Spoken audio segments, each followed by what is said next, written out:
I do not remember the exact moment my car shattered on the highway. I only recall the sharp screech of metal, the steering wheel jerking from my grip, and a chilling realization. This was too clean to be bad luck. When the police declared it attempted murder, they initially blamed the man sitting by my hospital bed. The truth is far more toxic. They needed me dead today. Right before my signature exposed a secret worth tens of millions.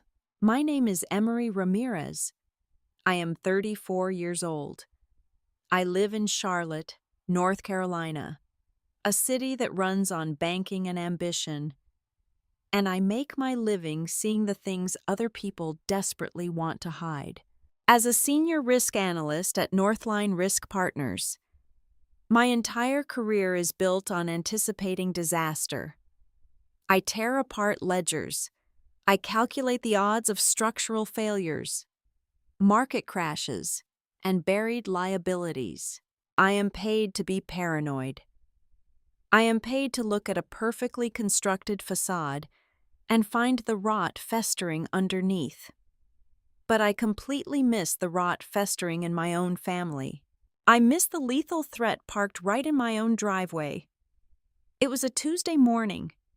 The sky over Charlotte was a bruised, heavy purple, promising a storm that had not quite decided to break. I woke up an hour earlier than usual. The silence in my house was absolute. My husband, Caleb, was still asleep, his chest rising and falling in a slow, steady rhythm.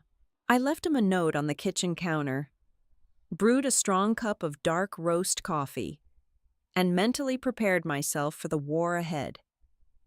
I had a meeting. It was not just a routine corporate check-in. It was the final verdict on a $42 million industrial real estate deal. The kind of money that alters generations. The kind of money that makes desperate people do terrible, unspeakable things. I held the veto power. If my risk report went through, the deal would die, and with it, a massive payday for people who could not afford to lose it.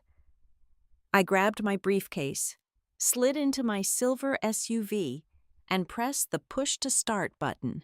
The engine hummed to life, a comforting, familiar sound.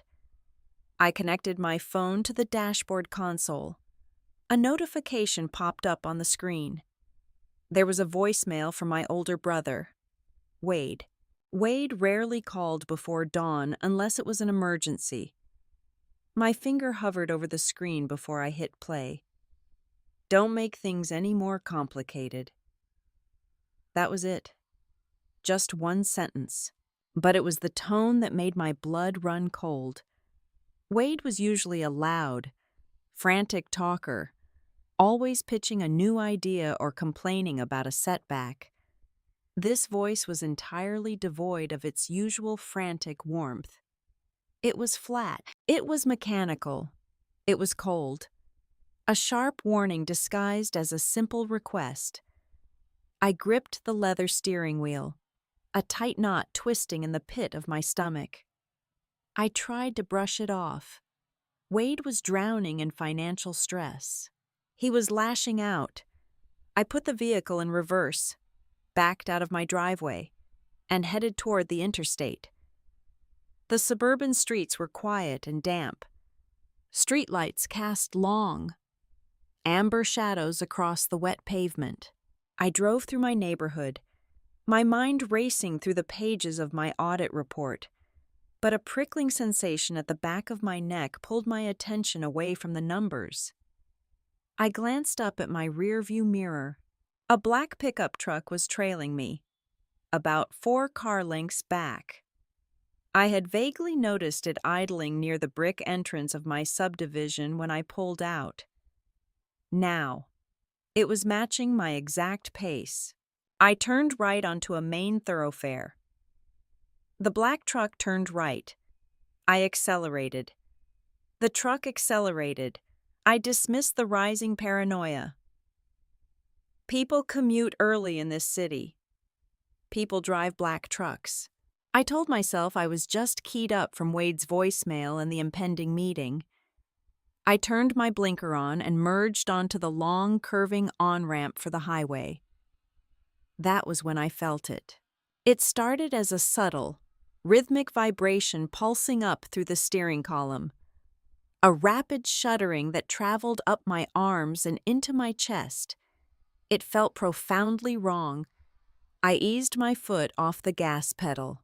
A yellow warning light flared on the dashboard, blindingly bright in the dim cabin. The tire pressure icon screamed at me. Then, just as abruptly, the light blinked out. The dashboard went entirely dark for a split second before resetting. I exhaled a shaky breath, telling myself it was a faulty electrical sensor, just a glitch. I pressed the accelerator again to match the speed of the highway traffic merging to my left. Then, the world tore apart. A violent, deafening shudder ripped through the steel chassis of the SUV.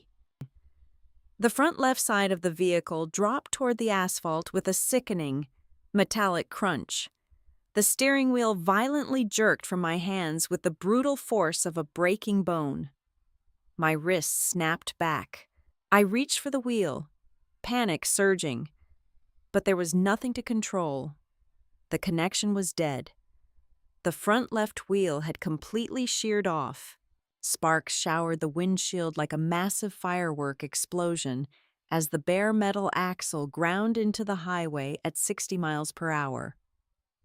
The thick, acrid smell of burning rubber and scorched asphalt instantly flooded the cabin.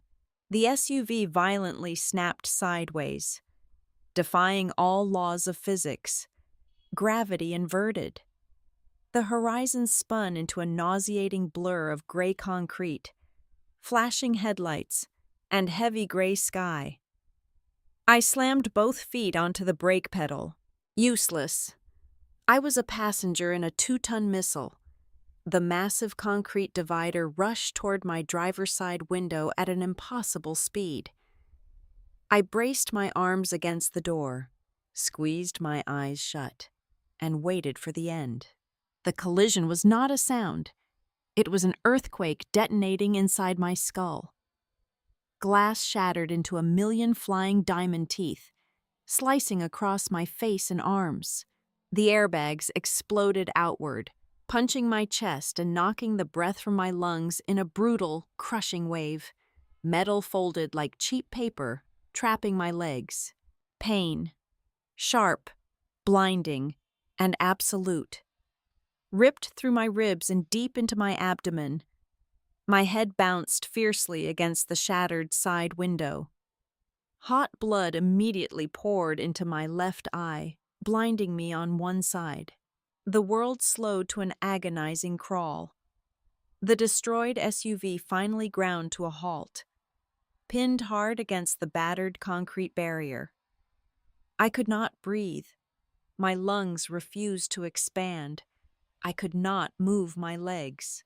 The metallic taste of copper filled my mouth, thick and warm, with the last ounce of my rapidly fading consciousness. I forced my heavy, blood-soaked eyelids open. I looked up at the fractured, hanging rearview mirror. Through the spider web of cracked glass, I saw it clearly. The black pickup truck. It did not swerve to avoid the debris. It did not hit its brakes to stop and help. It simply cruised past the smoking wreckage of my car. A slow, deliberate shadow disappearing into the morning mist. The darkness swallowed me whole. I later learned I was practically dead on arrival. Paramedics had to use heavy hydraulic tools to cut me out of the crushed tin can that used to be my car. I had sustained massive multiple traumas. I had 8 shattered ribs, a punctured left lung, severe lacerations to my liver and spleen. I was bleeding out internally, suffering from severe hemorrhagic shock. The trauma surgical team operated on me for 9 straight hours. They poured unit after unit of donor blood into my collapsing veins just to keep my heart beating. I was cut open, stitched, wired, and stapled back together by strangers. When I finally clawed my way out of the heavy, chemical void of anesthesia, time had completely lost its meaning. The rhythmic, mechanical beeping of heart monitors cut through the heavy silence of the intensive care unit. The sterile air smelled of sharp antiseptic, bleached cotton, and underlying despair. I tried to swallow, but my throat felt like it was lined with shattered glass.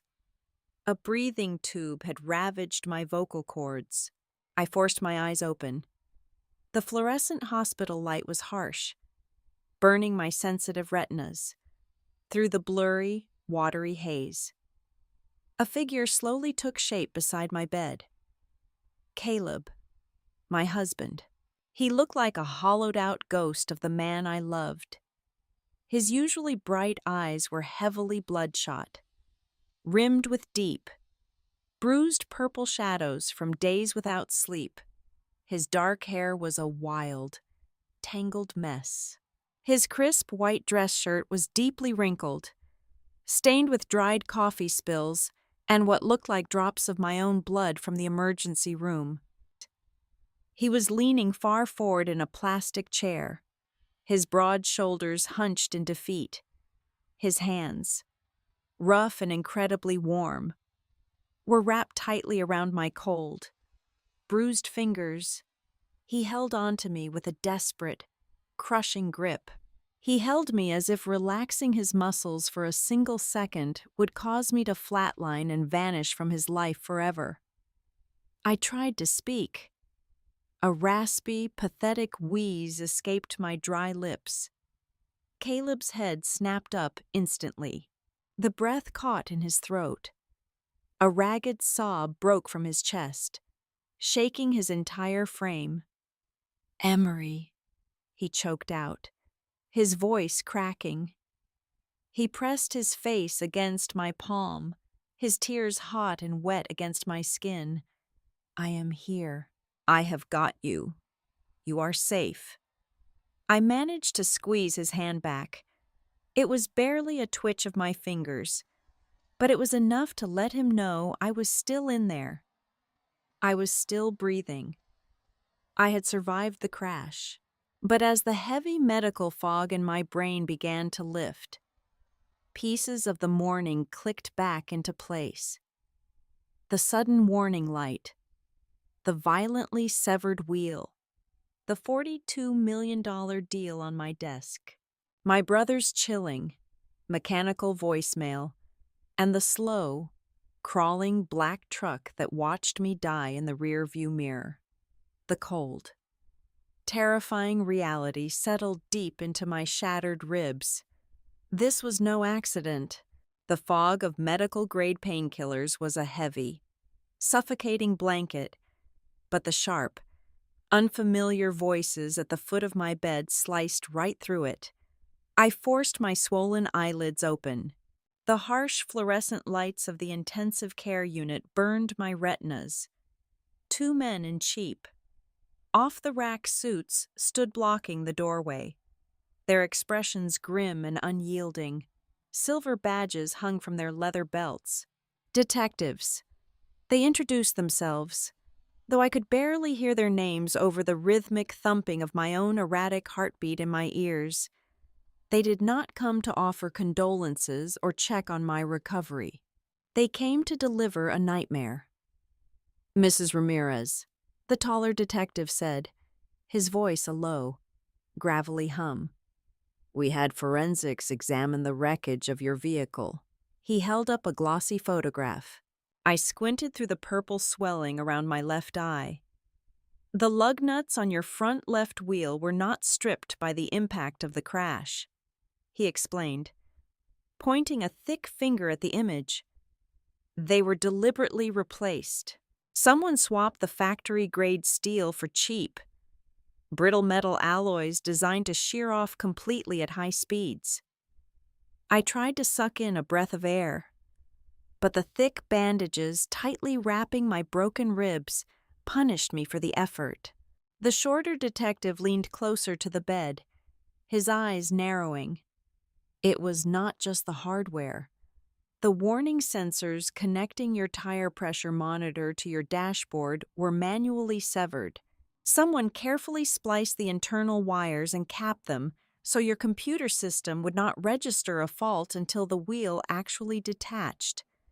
This was not a quick, random job in a grocery store parking lot. Whoever did this needed plenty of time. They needed uninterrupted access to your car in a highly secure location. My garage. They meant my private garage.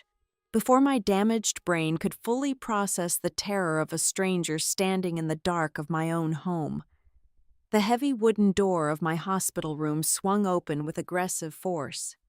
My mother, Lydia Ramirez, stepped inside. Even in the sterile, depressing environment of a trauma ward, Lydia looked immaculate. Her dark hair was perfectly styled, her posture rigid, and the scent of her expensive French perfume immediately masked the sharp odor of hospital bleach and iodine. She did not rush to my side. She did not stroke my hair or cry tears of relief. Her piercing dark eyes locked instantly onto Caleb, who was standing defensively near my intravenous drip pole. "I knew it," Lydia hissed. Her voice was pure, unadulterated venom. "I told the police to look at you the moment I heard she was in surgery." Caleb flinched violently, as if she had struck him across the face. "Lydia, what are you talking about? Emery just woke up. She is in agony. Do not play the devoted, terrified husband with me," my mother snapped, her perfectly manicured finger pointing directly at his chest. "Tell them, detective. Tell my daughter why you are really in this room." The tall detective cleared his throat, looking momentarily uncomfortable but entirely resolute. "Mr. Sutter, we are going to need you to come down to the precinct with us right now to answer a few formal questions." "Questions about what?" Caleb demanded, his voice rising in panic and exhaustion. "My wife was almost murdered today. I am not leaving her sight." "It is regarding the anonymous package delivered to the precinct desk early this morning," the second detective said, his tone entirely devoid of sympathy. It contained copies of a recently updated life insurance policy. My stomach plummeted, a sickening drop that had nothing to do with my internal injuries. 4 months ago, I had restructured my executive benefits package at Northline Risk Partners. I increased my life insurance policy to a payout of $5 million. I made Caleb the sole beneficiary. It was standard, responsible financial planning for a married couple. Now, stripped of its context, it looked like a massive, glowing motive for murder. "That is utterly ridiculous," Caleb argued, taking a protective step closer to my bed.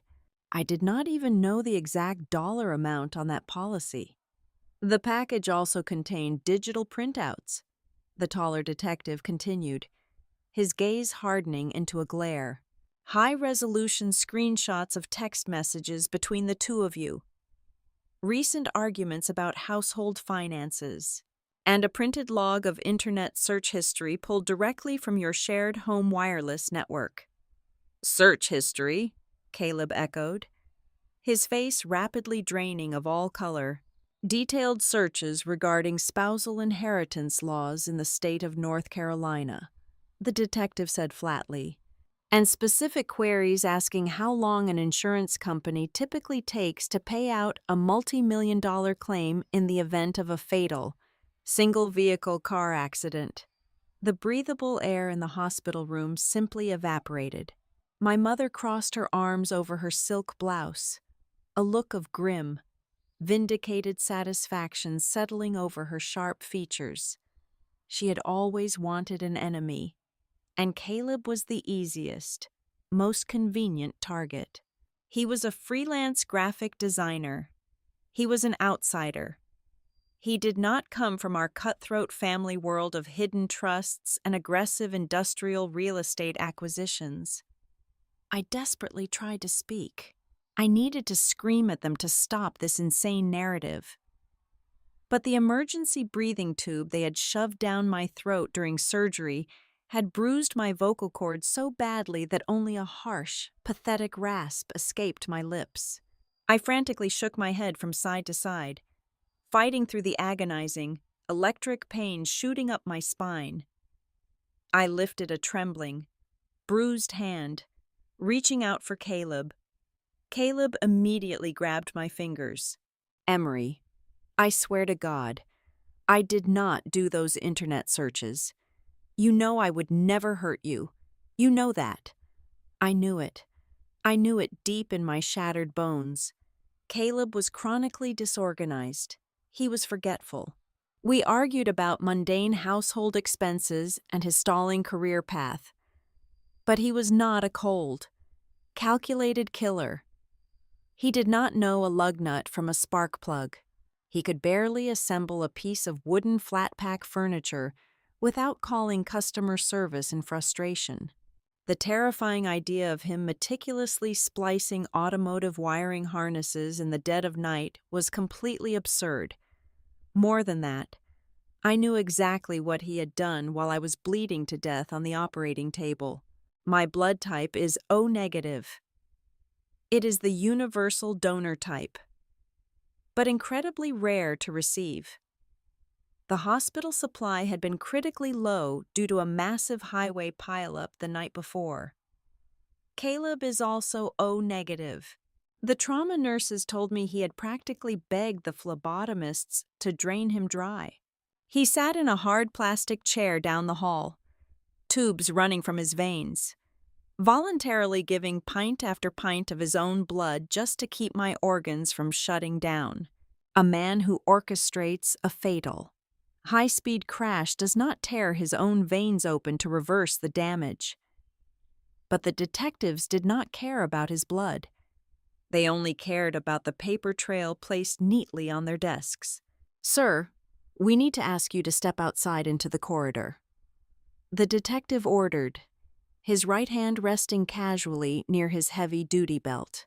"Right now, I am not leaving her," Caleb repeated, his voice thick with unshed tears and sheer exhaustion. "You can walk out of this hospital voluntarily, or we can put you in metal cuffs right here in front of your injured wife," the shorter detective threatened, closing the distance between them. "It is your choice." I squeezed Caleb's hand with all the pathetic, waning strength I had left in my body. I blinked hard, trying to convey a silent message through the tears pooling in my good eye. "Go, do not fight the police. Let them see you cooperate fully." Caleb understood. His broad shoulders slumped in absolute defeat. He leaned down, pressing a desperate, lingering kiss to my bruised and bandaged forehead. "I will be right back. I promise you. I love you," he whispered. He turned and walked out of the room, flanked heavily by the two detectives. The heavy wooden door clicked shut behind them, sealing me inside the suffocating room with my mother. Lydia finally approached the side of my bed. She looked down at my battered, stitched-together face. But there was absolutely no maternal warmth in her dark gaze. There was only a cold, calculating, and terrifying assessment. "You always were entirely blind when it came to that man," she whispered, casually adjusting the gold strap of her designer handbag. "But do not worry, Emery. The family will protect you now." The dark irony of her words felt like a physical weight pressing down on my crushed chest. Protect me. The family. the exact same family that stood to lose a $42 million fortune if I lived long enough to file my risk assessment report. An hour later, a young uniformed patrol officer stepped into the room to take my preliminary victim statement. My mother had briefly stepped out into the hallway to make a private phone call.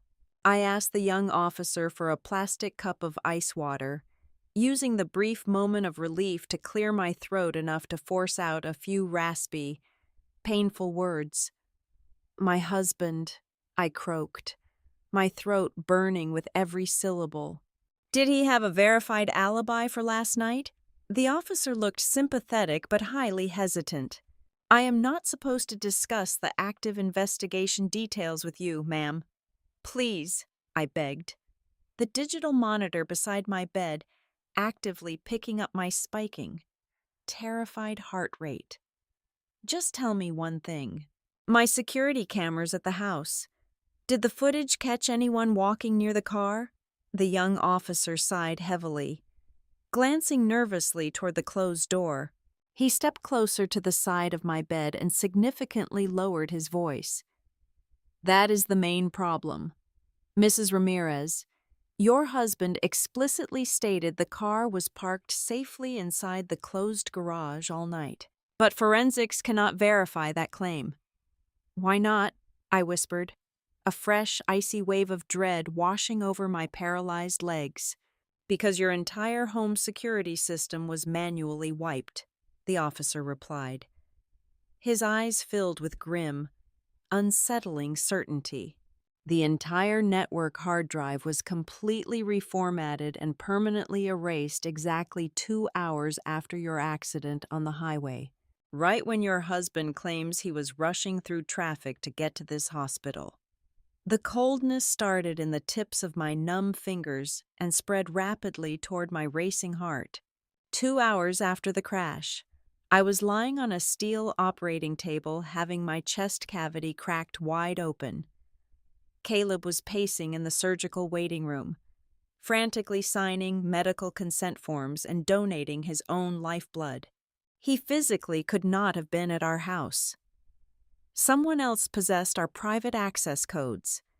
Someone else was meticulously covering their tracks, while the local police were busy looking at the grieving, exhausted husband. And that unseen someone knew exactly how to make Caleb look like the perfect, cold-blooded monster. As the heavy narcotic slowly drained from my system over the next few days, the blinding fog in my head began to lift. The sharp, stabbing pain in my ribs was still a constant companion, but my mind, the cold and calculating engine that I relied on for a living, was finally clicking back online, lying in that sterile bed, listening to the monotonous hum of the heart monitor. I stopped acting like a victim and started acting like a risk analyst. If Caleb was being meticulously framed, it meant the crash was not a random act of violence. It was a calculated transaction. Someone needed me dead, and they needed a convenient scapegoat to take the fall. I closed my good eye and sifted through the days leading up to the accident, treating my own life as a forensic audit. I looked for the anomaly. I looked for the motive. It did not take long to find it. The motive was poured in concrete and steel, sprawling across hundreds of acres on the industrial outskirts of the city. Dry Creek Logistics Park. It was my late father's crown jewel. He was a man who understood that the future belonged to those who controlled the supply chain. He bought the barren land decades ago and built a massive, state-of-the-art warehousing and distribution hub. When he died, he placed the entire estate into an irrevocable trust, dividing the ownership equally between my older brother, Wade, and me. But my father was also a deeply cautious man. He knew Wade possessed a dangerous appetite for high-risk investments and a profound lack of patience to protect the asset. My father embedded a strict age-gated clause in the trust, Until my 35th birthday, absolutely no major financial decisions regarding Dry Creek could be executed without dual consent. No sales, no liquidations, no restructuring. Every single piece of paper required both of our signatures. I am turning 35 in exactly 3 weeks. There was, however, another clause. A standard, morbid piece of legal boilerplate that suddenly felt like a loaded gun pointed directly at my head. The right of survivorship. If either beneficiary died before the final asset transfer date, their share did not pass to a spouse. It did not go into escrow. Full and absolute control of the trust reverted entirely to the surviving sibling. If I died, Wade would own the entire logistics empire. The timeline snapped into brutal focus. 2 weeks ago, Wade had cornered me with an aggressive refinancing proposal. He claimed the family needed immediate liquidity. He brought in a stack of glossy prospectus folders, pushing for a massive loan against the equity of Dry Creek. He needed my signature to release the funds. But I do not sign anything without looking at the raw data. I demanded the internal ledgers. I spent 3 sleepless nights tearing apart the financials of our own family trust. What I found was terrifying. The books were completely cooked. The required capital reserves for structural maintenance had been quietly drained for years. Worse, the Environmental Liability Fund, money legally mandated to deal with hazardous waste runoff from the industrial tenants, was a complete phantom. Millions of dollars were missing, disguised by layers of creative accounting and falsified vendor invoices. If I signed that refinancing agreement, I would not just be enabling Wade's reckless spending, I would be committing federal bank fraud. I confronted him immediately in his downtown office.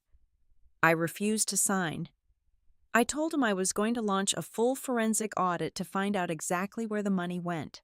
Wade had completely lost his mind. His face turned a dangerous shade of crimson. He slammed his fists onto his mahogany desk, sending pens and paperweights scattering across the floor. "You are destroying us, Emery," he had screamed, his voice cracking with a desperate, feral edge. "You are looking at numbers on a screen, but you are blind to the reality. You are ruining our only opportunity to save the family." I had dismissed his outburst as a standard Wade Ramirez tantrum. I thought he was just angry about losing his quick payday. I never imagined he was fighting for his actual survival. And then came the dinner. 4 days before the wheel detached from my car at 60 miles per hour, Wade's wife, Corinne, had unexpectedly reached out. Corinne Vale was a woman who treated every social interaction as a calculated chess move. She was polished, deeply manipulative, and fiercely protective of the wealthy lifestyle Wade provided. She called me, her tone dripping with artificial sweetness, suggesting we hold a family reconciliation dinner at my mother's sprawling estate. She said we needed to heal the rift. She said family was more important than business. Against my better judgment, I went. It rained heavily that night. We drank expensive red wine, picked at a catered meal, and engaged in hours of tense, superficial conversation. Wade was unusually quiet, staring intensely into his glass, while Corinne flawlessly steered the dialogue away from anything real. By the time the evening ended, the storm outside had escalated into a severe downpour.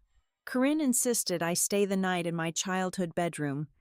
She said the slick roads were too dangerous to navigate. I parked my silver SUV in my mother's expansive, gated driveway. I locked the doors, dropped my purse on the kitchen counter, and went to sleep, lying in my hospital bed now, staring at the perforated acoustic tiles on the ceiling. A specific memory hit me with the force of a physical blow. The next morning, I had been running late. I grabbed my purse from the counter, but something felt distinctly off. The heavy leather bag felt lighter. I dug my hand inside, searching for the small, leather pouch where I kept my spare electronic car key fob. It was gone. I had dumped the contents of my purse onto the granite island, frantic and irritated. My mother had watched me from the breakfast table, sipping her tea, offering absolutely no help. I was highly stressed about a morning meeting. I convinced myself I had simply misplaced the spare key at my own house. I grabbed my primary set, told myself I would look for the spare later, and rushed out the door.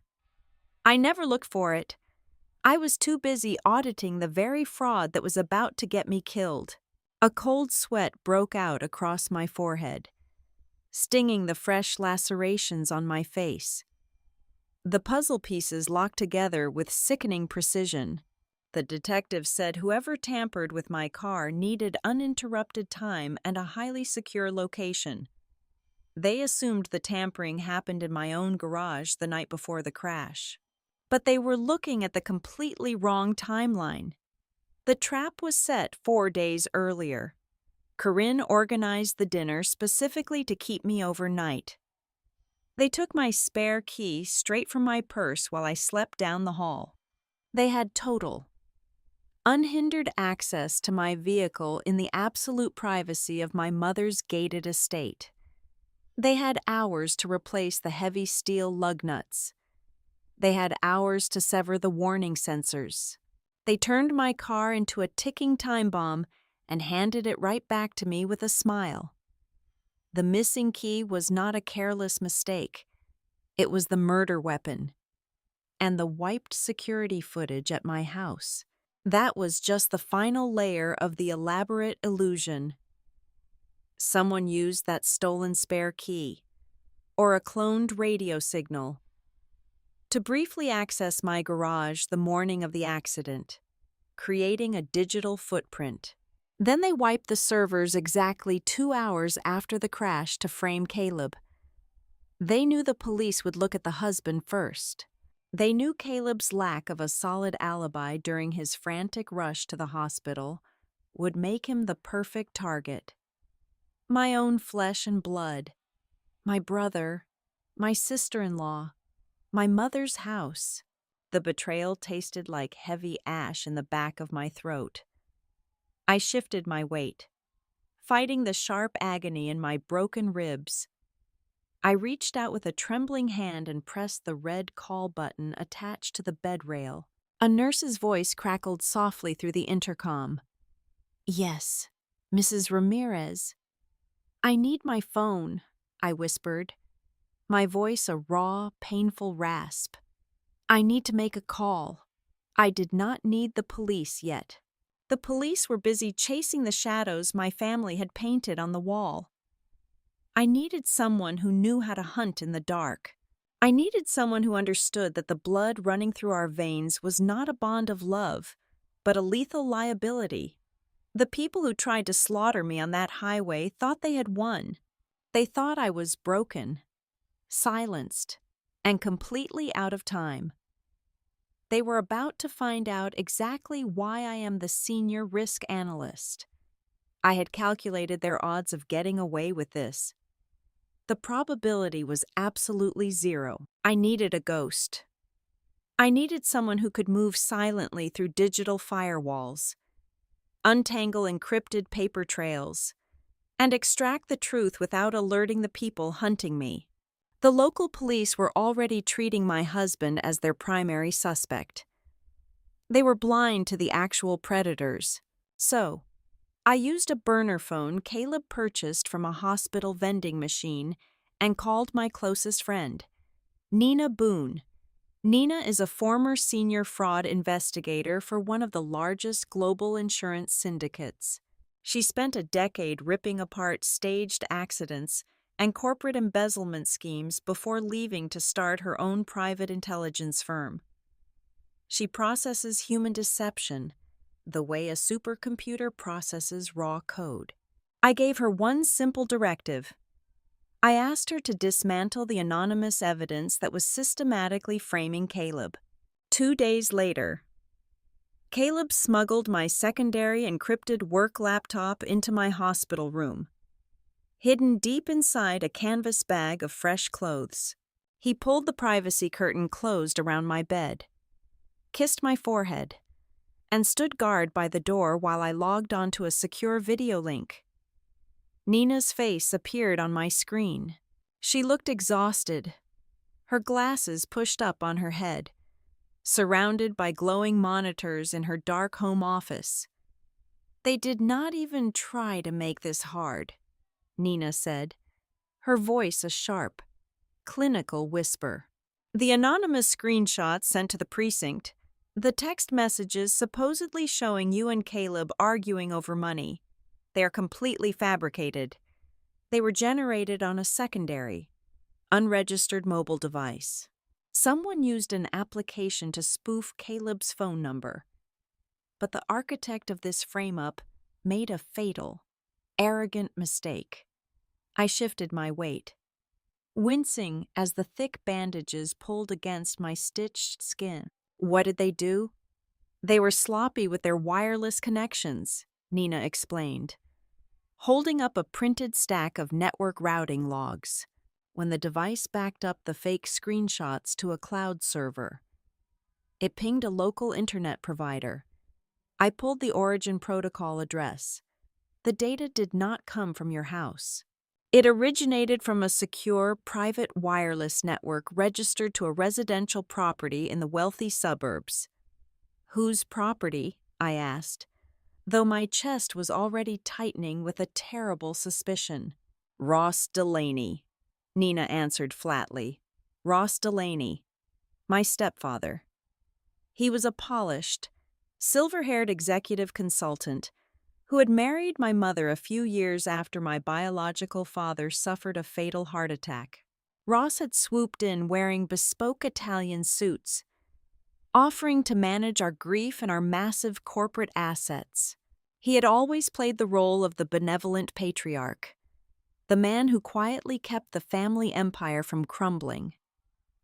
Ross, I breathed out, the name tasting like poison. He is the one pulling the strings. It gets worse, Nina continued, her fingers flying across her keyboard. I needed to destroy the timeline the police built against Caleb. The local detectives believe Caleb remotely wiped your home garage security cameras 2 hours after your crash to cover his tracks. I told Caleb to go down to the hospital administration office and request his own donor records. Caleb stepped away from the door and handed me a thin manila folder. Inside were 3 pages of carbon copy medical forms. They were signed, dated, and stamped by the attending physician at the blood bank. "Look at the digital timestamps," Caleb said, his voice raw with a mixture of relief and lingering terror. At the exact minute someone was hacking into our home network to delete the video footage. I was sitting under fluorescent lights in this exact building. A phlebotomist had a needle in my arm. I was signing legal waivers to give you my blood. I have 3 medical professionals who can swear under oath that I never touched a phone or a computer during that entire hour. It was an ironclad, medically verified alibi. The police case against him was built on a foundation of sand, and Nina was systematically washing it away. But who actually got into the garage? I asked, staring at the screen. They had my spare key, but our gated community requires a digital scan for all non-resident vehicles. I hacked the community security database, Nina said, flashing a dark, triumphant smile. The system logs every visitor barcode. Late in the evening, on the night you stayed over at your mother's house, a vehicle used a temporary vendor pass to enter your street, The pass was registered to a corporate account. Delaney Consulting. Ross again. He used his own firm's credentials to send someone into my driveway. I tracked the physical sabotage next, Nina said, her tone growing colder, more urgent. Whoever altered your vehicle needed heavy tools, an automotive lift, and absolute discretion.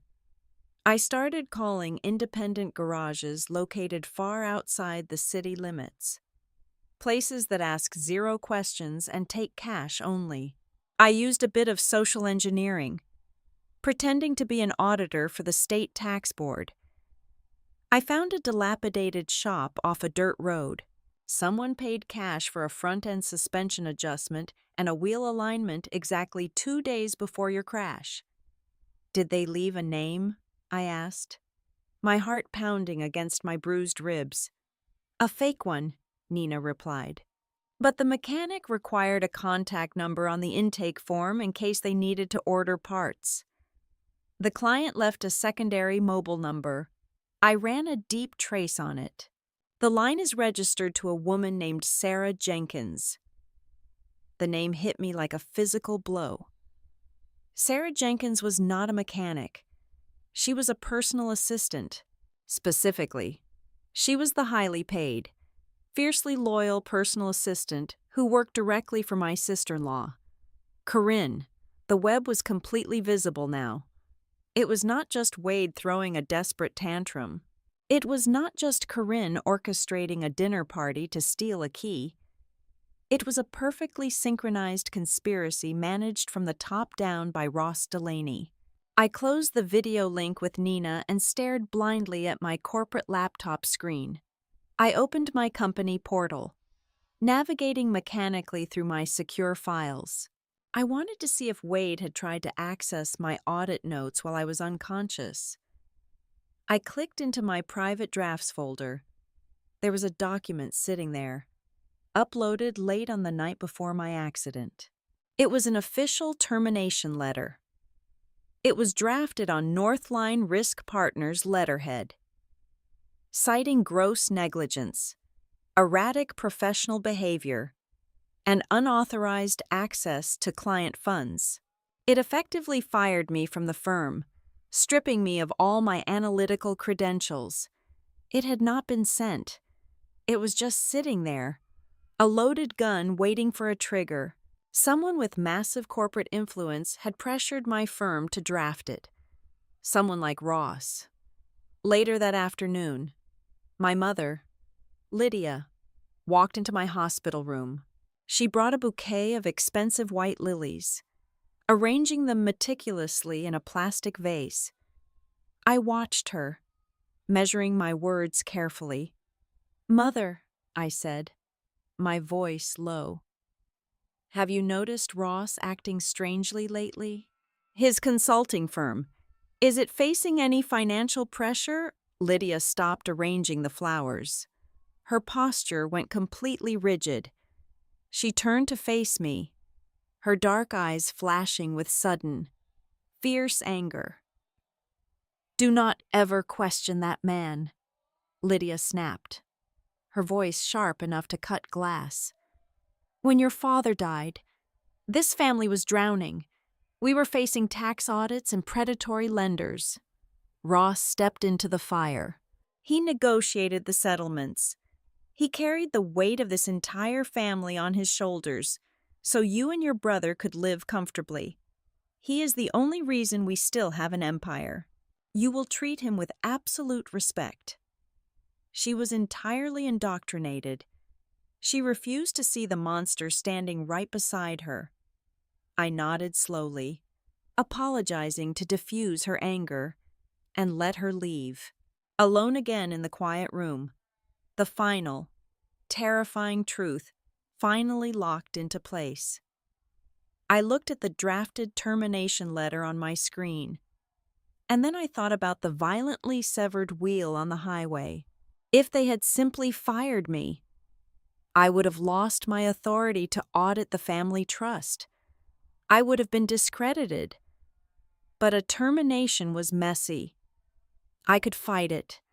I could take the internal ledgers to the federal authorities. They needed a permanent solution. They needed me dead to trigger the survivorship clause, handing Wade total control of the assets. But there was something else. The timing was too precise. The crash happened on a Tuesday morning, the exact morning I was scheduled to submit my final, unedited risk assessment report regarding the logistics park sale. The realization washed over me like freezing water. This was not just a clumsy inheritance grab. It was a desperate, emergency blockade. They did not just need me out of the family. They needed to stop my specific report from hitting the bank executives' desks on that exact day. The missing maintenance funds were a problem, but they were not worth a murder charge. Whatever toxic secret I was about to expose in that Tuesday morning meeting was massive. It was a financial bomb so devastating that Ross Delaney was willing to slaughter his own stepdaughter to stop the countdown. The sterile hum of the hospital room faded into the background as I stared at the glowing screen of my encrypted corporate laptop. I was no longer a shattered woman recovering in a trauma ward. I was Emery Ramirez, a senior risk analyst at Northline Risk Partners, and I was at last facing the very instrument that had nearly cost me my life. It was a digital folder labeled with the name of the prospective buyer for the Dry Creek Logistics Park, Solmere Industrial Holdings. On paper, Solmere looked like a standard private equity firm acquiring heavy commercial real estate. But as my eyes scanned the corporate registration documents, the facade immediately crumbled. Solmere had 0 actual employees. It had no physical office building, only a registered agent's mailing address in a strip mall in Delaware. It was a classic shell company, a phantom entity designed to absorb massive liabilities and shield the true owners from federal scrutiny. My fingers flew across the keyboard, ignoring the sharp protests from my fractured ribs. I cross-referenced the Solmere acquisition proposal with the internal environmental audits I had managed to pull before the crash. The logistics park housed several chemical distribution tenants. Years ago, a massive subterranean leak had contaminated the soil on the southern edge of the property. The family trust was legally obligated to maintain a massive reserve fund to cover the ongoing toxic waste removal and soil remediation. I opened the ledger for the environmental reserve. The money was completely gone, according to the official balance sheets. The fund was short, exactly $6,800,000. I dug deeper, pulling the vendor payment history. The missing millions had not simply vanished in bad market trades. The trust had been steadily bleeding cash for 5 years, paying exorbitant monthly invoices to a third-party environmental oversight contractor. I clicked on the contractor's corporate profile. It was a subsidiary management firm completely owned and operated by Ross Delaney. The mechanism of the fraud was breathtakingly simple and brutally effective. Ross had been acting as the trusted family advisor, managing the books while my mother looked the other way. He systematically billed the trust for soil remediation work that was never actually performed. He drained $6,800,000 directly into his own pockets. But a missing reserve fund of that magnitude is a ticking time bomb.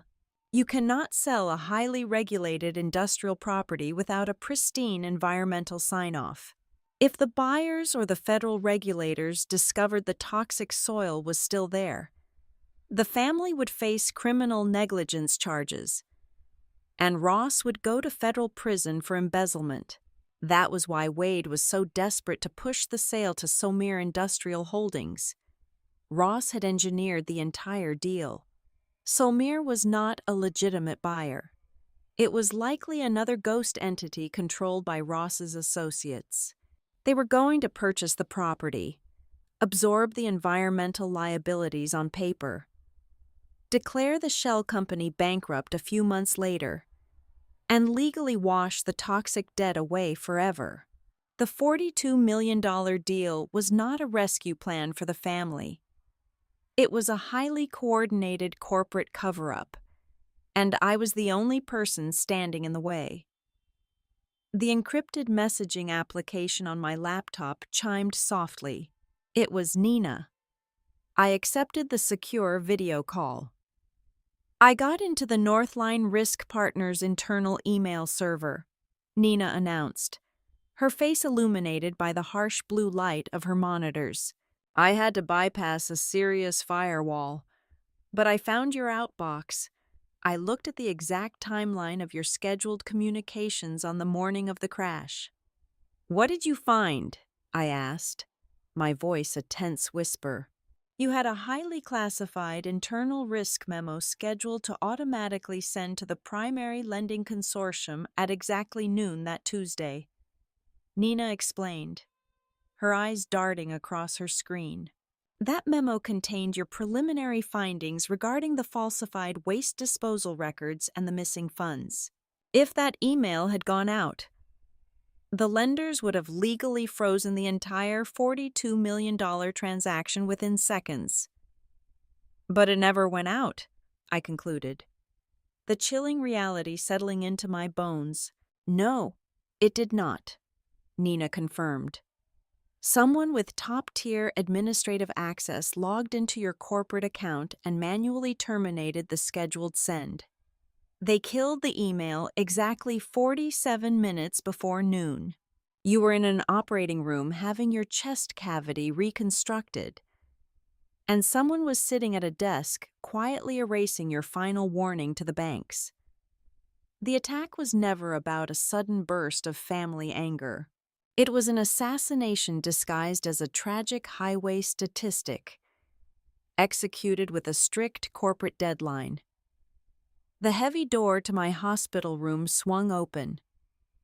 Caleb stepped inside, his face pale but rigidly determined. He was not alone. Behind him stood a tall, lean man with sharp, observant eyes in the quiet, dangerous posture of someone who spent his life walking into places he did not belong. He wore a faded canvas jacket and heavy boots that made no sound on the linoleum floor. "Emery," Caleb said, locking the hospital door behind him. "This is Devin Pike. He is a private investigator. Nina recommended him. I hired him yesterday morning using cash from our emergency safe." Devin Pike stepped forward, offering a brief professional nod. He did not offer any empty sympathies about my injuries. He simply pulled a thick brown envelope from his jacket and dropped it onto the rolling tray table over my bed. "Your husband told me about the black pickup truck you saw in your rearview mirror," Devin said, his voice a low, gravelly baritone. "The one that paced you from your neighborhood and watched you hit the concrete barrier." "The police think I hallucinated it," I replied, staring at the envelope. "They think it was just morning traffic." "The police are lazy," Devin stated flatly. "I went back to the stretch of highway where you crashed. I pulled the traffic camera footage from the 2 miles preceding the impact zone. The local precinct only looked at the cameras directly above the crash site, which were conveniently disabled for maintenance that morning, but the toll cameras further back caught everything." Devin reached into the envelope and pulled out a high-resolution photograph. It showed a heavily modified, matte black pickup truck driving aggressively through a toll lane. "No license plates," Devin noted, pointing to the blank bumper. "But the front grille had a custom, aftermarket steel brush guard with a very specific structural dent on the passenger side. I spent the last 24 hours running that custom dent through every automotive repair database and impound lot registry in a 200-mile radius." I held my breath, the pain in my ribs completely forgotten. "Did you find it?" I found the fleet it belongs to, Devon said, his eyes locking onto mine. It is registered to a private asset recovery firm operating out of an industrial park in the neighboring county. It is a highly specialized company. They do not just repossess financed sedans. They handle aggressive corporate evictions, high-risk physical security, and off-the-books intimidation for clients who can afford to keep their names hidden.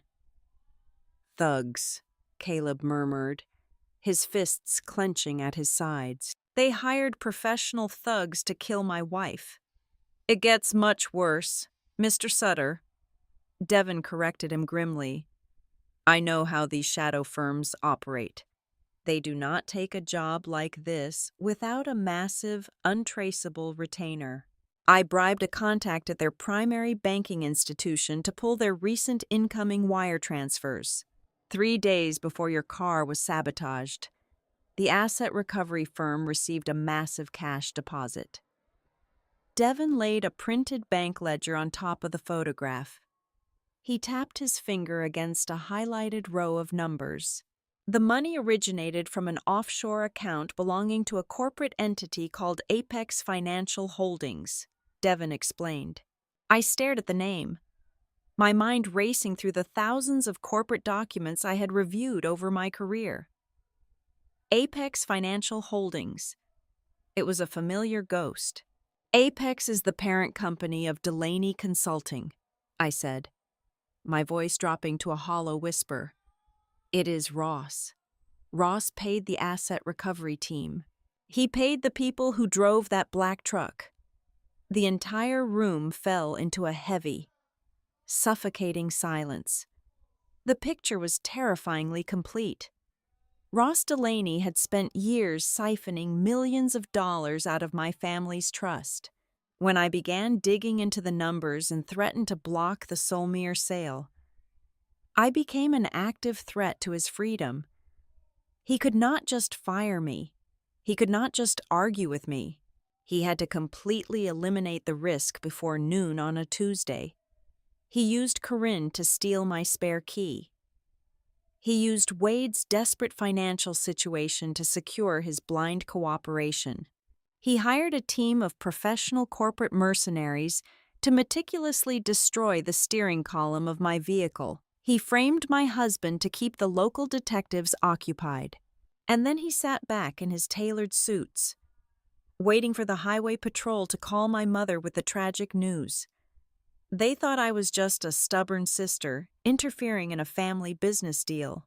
They did not realize they had pushed a senior risk analyst into a corner. Mr. Pike, I said, lifting my chin, my vision perfectly clear for the first time since the metal shattered. I need you to keep digging into Apex Financial Holdings. I want every single transaction Ross Delaney has made over the last 5 years. I want to know where every stolen dollar went. Devon offered a grim, approving smile. Consider it done, Mrs. Ramirez. I looked at Caleb, who was watching me with a mixture of awe and protective fury. The people who tried to murder me thought they were protecting a financial empire. But they made a fatal miscalculation. They failed to finish the job. Now, I was going to tear their entire world down to the studs, and I was going to do it using their own bloody receipts.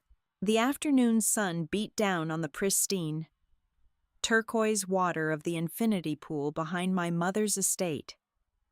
It was a suffocatingly hot and humid North Carolina day, the kind where the air felt thick enough to choke on.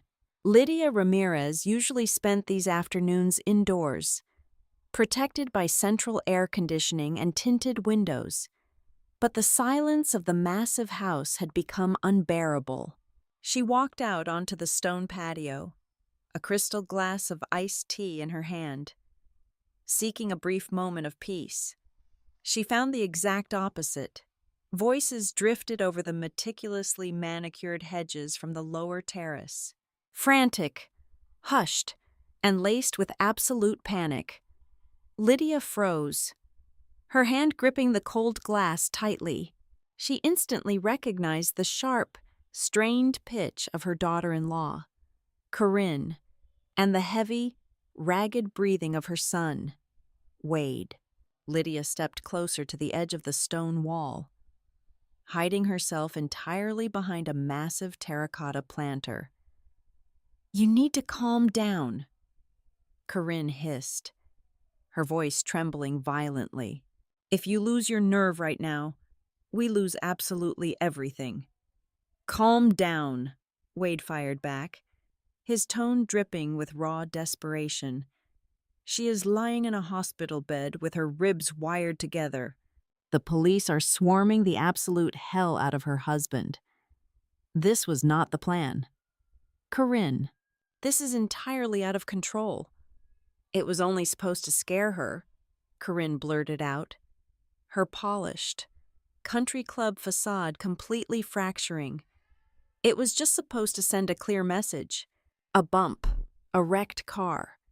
Just enough trauma to make her sign the papers and walk away. It was never supposed to actually kill her." Lydia felt the earth drop completely out from under her expensive leather sandals. The iced tea slipped from her manicured fingers, landing silently on the soft, imported grass. She pressed her hand hard over her own mouth to stifle the sharp gasp clawing up her throat. Scare her, not kill her. Her own son, her own daughter-in-law. Wade paced like a trapped animal, his hands clutching his dark hair. If she wakes up enough to put the pieces together, if she gets that forensic audit moving again, I am going to federal prison. We both are. Before Corinne could answer, the heavy sliding glass door from the main house scraped open. The slow, deliberate footsteps of fine Italian leather shoes tapped against the stone patio. Ross Delaney walked out into the blinding sunlight. He did not look angry. He looked entirely hollow, like a predator coolly assessing a wounded animal. "Quiet," Ross commanded. His voice was not loud, but it carried the chilling, undeniable weight of absolute authority. Wade abruptly stopped pacing. Corinne visibly shrank back into the heavy shade of the patio umbrella. "The police are looking in the completely wrong direction, exactly as we intended," Ross said smoothly, casually adjusting the cuffs of his pristine linen shirt. "Emery is effectively neutralized for the time being. The corporate sale will proceed on schedule. You will both stop this pathetic panicking immediately. There is no turning back now." He turned and walked back inside the house, leaving a suffocating, toxic silence in his wake. Behind the terracotta planter, Lydia could not pull air into her lungs. The man she had aggressively defended, the man she had elevated to the head of her family table, was actively orchestrating the slaughter of her own daughter. But as the horrific truth sank its claws deep into her heart, a different, far more cowardly instinct took over. If she called the police right now, Ross would be arrested. Wade would be indicted as a co-conspirator. The $42 million logistics park deal would collapse overnight. The missing millions from the trust would be fully exposed to the federal banking authorities. The entire Ramirez family empire, the prestige, the elite social circles, the sprawling estates, would instantly evaporate into scandal and total bankruptcy. She would be left with absolutely nothing. Lydia stayed hidden until Wade and Corinne left the yard. She walked back into her silent mansion, a willing prisoner of her own manufactured royalty. But paranoia is a deeply corrosive acid. Late that night, unable to sleep, Lydia crept into Ross's massive mahogany study. She did not know what she was looking for, but she desperately needed something tangible. She saw the family tablet, an expensive device they used to control the home automation system. Resting on the leather charging pad, it was synced to the household wireless cloud, automatically pulling data from all the mobile devices connected to their network. Her hands shook violently as she unlocked the bright screen. She opened the Shared Audio Files application. Amidst downloaded audiobooks and saved voicemails, there was a single, newly uploaded voice note. It was logged with Corinne's name, likely an accidental push of a button on her phone while she was driving through the estate gates earlier that week. Lydia pressed play. Corinne's voice filled the dark. Quiet study, sounding breathless and tight. I just left the garage. Everything is set perfectly. Wade is a complete mess. But I told him Ross said no one ever questions a mechanical failure on the highway. We just need her out of the way for a few days. The recording abruptly clicked off. It was only 15 seconds long. It did not contain a full legal confession. It did not explicitly say the word murder, but it was more than enough. The garage, the highway, the mechanical failure. The holy trinity of her daughter's near-fatal tragedy, spoken in the careless, arrogant tone of a woman who fully believed she was untouchable. Lydia slowly placed the tablet back onto the charging pad. She sat in the dark for a very long time, staring blindly at the shadows on the wall, completely paralyzed by the horrific weight of her own complicity, while my mother sat frozen in her opulent prison. I was fighting a completely different war from a sterile hospital mattress. My ribs ached with a deep, throbbing rhythm, but the heavy narcotic fog had finally burned away from my brain. I was sitting up slightly, supported by 3 stiff pillows, staring down at a stack of legal documents Caleb had just dropped onto my lap. My lawyer friend from downtown pulled these directly off the county clerk's public docket this morning, Caleb said, his voice tight with suppressed, protective rage. I picked up the top sheet.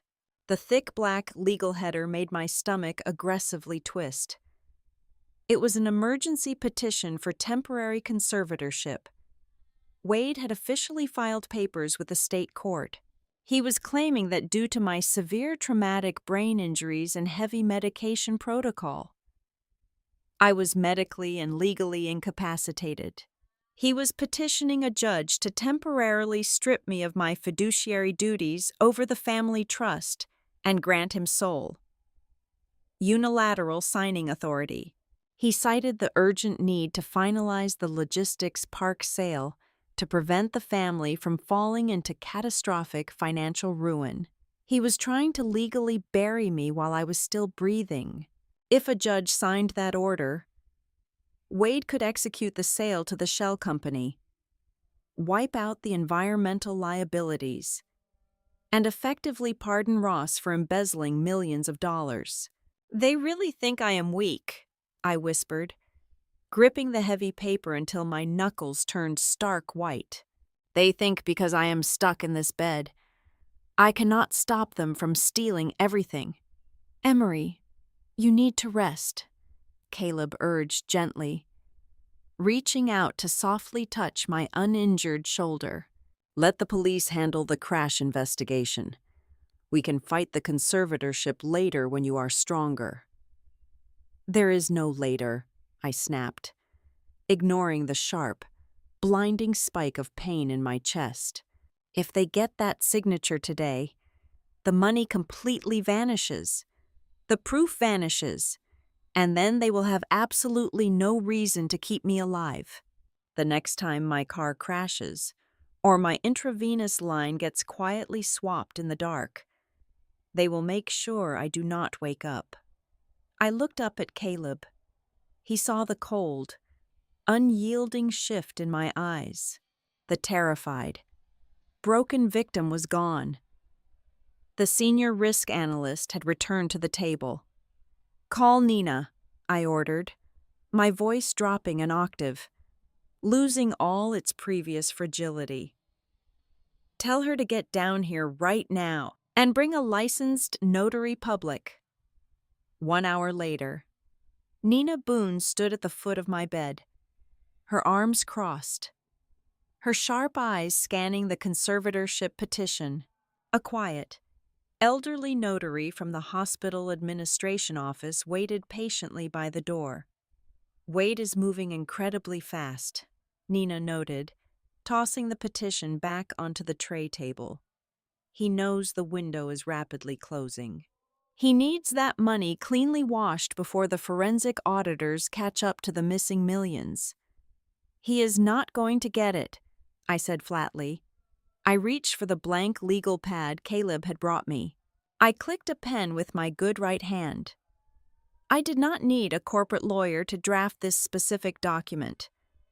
I knew trust law far better than anyone else in my family. I drafted a highly specific, limited power of attorney. I did not transfer my rights to Wade. I transferred my absolute proxy voting power, my document retrieval authorization, and my financial veto authority directly to Caleb and Nina. I legally weaponized my husband and my best friend. "You are going to walk into the Northline Risk Partners corporate office tomorrow morning," I told Nina, signing my name with a sharp, forceful stroke that sent a brutal jolt of agony through my ribs. "You are going to use this proxy to completely bypass the board of directors. You will pull the unedited environmental audits. You will pull the missing reserve ledgers. Caleb, you are going to take the second copy directly to the State Banking Commission." The notary stepped forward, stamped the document with a heavy mechanical seal, and quietly left the room. I looked down at the freshly inked paper. It was not just a legal form. It was a formal declaration of war. For weeks, I had been playing blind defense against a family I thought genuinely loved me. I had let them steal my keys, sabotage my career, and tear my physical life apart. But they failed to break me on that highway. I handed the sealed document directly to Nina. "Go tear their entire empire down." I needed them to feel victorious. Predators only drop their guard when they believe the prey has finally stopped kicking. I had Caleb arrange a brief visit. Ross and Wade walked into my hospital room looking like men attending a funeral they had secretly paid for. Wade refused to meet my eyes, staring intensely at the linoleum floor. Ross, however, approached my bed with the smooth, practiced grace of a seasoned diplomat. I made sure I looked entirely defeated. I let my shoulders slump heavily into the stiff hospital pillows. I kept my voice weak, a breathless whisper devoid of any fight. "I am so tired," I told them, staring blankly at the ceiling tiles. "I cannot do this anymore. The police are asking too many questions, and I just want it all to stop." Ross placed a warm, fatherly hand on my uninjured arm. "We know, sweetheart. This has been a horrific ordeal for you." I closed my eyes, letting a single, pathetic tear slide down my cheek. Nina tried to pull the backup data from the house network, but the hard drives were completely corrupted, and my corporate server purged the cached drafts of my audit memo. I have nothing left to fight with. I just want to settle this quietly and go home. The shift in the room was instantaneous. The rigid tension in Wade's shoulders vanished, replaced by a heavy, sagging relief. Ross's eyes briefly flashed with cold triumph before he masked it with a gentle, benevolent smile. "You do not need to worry about a single thing," Ross murmured soothingly. "We can arrange a private, closed-door signing for the real estate transfer. We will keep the lawyers and the noise out of it so the family can maintain its dignity. I will personally ensure every medical bill and recovery expense is fully covered. You just focus on healing. I nodded slowly, playing the grateful, broken daughter to absolute perfection. They left the room fully believing they had won. They had no idea they had just swallowed a mouthful of concealed razor blades, while Ross and Wade were celebrating their imaginary victory. Nina was executing the next phase of the counterattack. Corinne was the weakest link in their synchronized chain. She was highly anxious, prone to panic, and entirely unaccustomed to the criminal underworld she had briefly dipped her manicured toes into. Nina drafted a highly specific email using an old, archived account of mine that Corinne still monitored for family event planning. The subject line was blank. The body contained a single, terrifying sentence. The mechanic from the dirt road shop just called, asking for more money to stay quiet about the suspension adjustments. Nina hit send and routed it through an anonymous proxy. Then, we simply waited. It took less than 20 minutes for the trap to spring shut. Corinne panicked. Instead of calling Ross to manage the crisis, her raw fear overrode her logic. She grabbed her phone and directly dialed the burner number of the greasy mechanic who had modified my vehicle. She demanded to know why he was asking for more cash and threatened to ruin him if he spoke to the authorities. She did not know the mechanic had already been identified by Nina. She definitely did not know Caleb had taken that information to our sympathetic lead detective early that morning, securing an emergency wiretap on that specific phone line.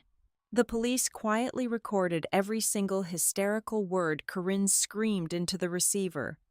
Wade was the next domino to fall. Caleb tracked him down in the sprawling concrete parking structure of the hospital. Wade was fumbling with his keys, looking exhausted and frayed at the edges. Caleb did not yell. He did not throw a punch. He stepped out from the shadows of a concrete pillar and cornered my brother between two parked cars. "You look terrible." "Wade," Caleb said, his voice deadly quiet, carrying a dark weight that made Wade physically flinch. "Get away from me," Wade stammered, his eyes darting frantically toward the exit ramps. "I have nothing to say to you."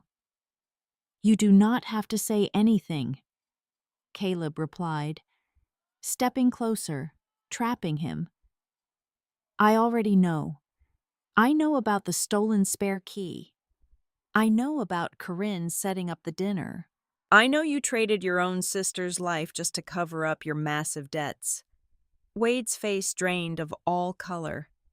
He pressed his back flat against the cold metal of his SUV door. "You are insane.